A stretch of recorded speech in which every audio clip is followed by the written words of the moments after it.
Welcome back to Weekends with Whitney. Do you ever feel like you're just on the verge of burnout? Well, the best thing is not to get to that point, right? We can't always live like we're on fire or we will burn out. Dr. Nick is joining us this morning to help us prevent it. Great to see you.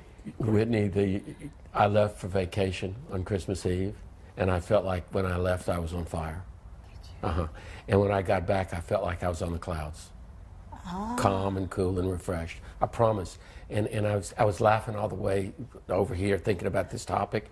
You know, in the Roman Catholic tradition, we've used hell, the image of hell as fire. Right. And the image of heaven as these floating clouds up above.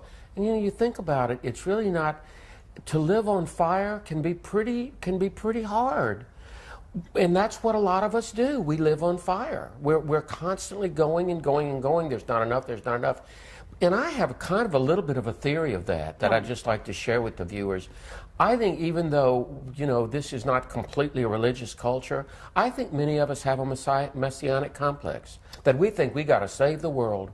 We got to do it all. We got to be available. We can never turn the cell phone off because we may be needed. Now, you think about it. You're right. That's a messianic complex. You're like, right. It's all dependent on me. And when I went to New York, and you know the business I'm in, I was like, it ain't God's covering. That's what I usually say. Okay. Really. And I know that's my faith. Because the holidays are tough for people who Holidays are are tough for certainly people. in crisis. But what good am I going to be if I don't get away and really recharge and regroup? And if nothing more, just simply relax and get back to, this is not about me.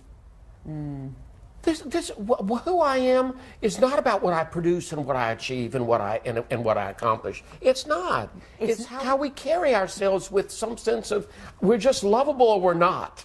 I do think that a lot of us think we have to earn the love, earn the respect, and I don't know why we're taught that all the time, but it defines us. Whitney, I think that's insightful, and I'm glad you said it. I try real hard to be realistic, and I don't want to necessarily live on the clouds. We live in capitalism, and in the capitalism society, there is something about work and worth and earning and getting somewhere. It just needs to be balanced, with I'm not on the clock. Right. I'm taking time off right now. I'm not available. As I said, it bothers me so much that people go on vacations with cell phones and computers. It really does. And a lot of people have those does. jobs And where they'll they say, have and they need to set boundaries, right? Whitney, pardon me, and I'll probably get some emails from it. We don't have to. The greatest thing we could learn is that the world's going to keep going without us, that we're not that indispensable. I think that's sobering. Society that never seems to know how to stop. Because one day we will die, and the world will keep going. It will keep going. You know what somebody told me not long ago? I loved it. Said, the 3 greatest words. You and I talk about great words. Yes. Life goes on. It's kind of sobering. Yes. Life goes on, Whitney.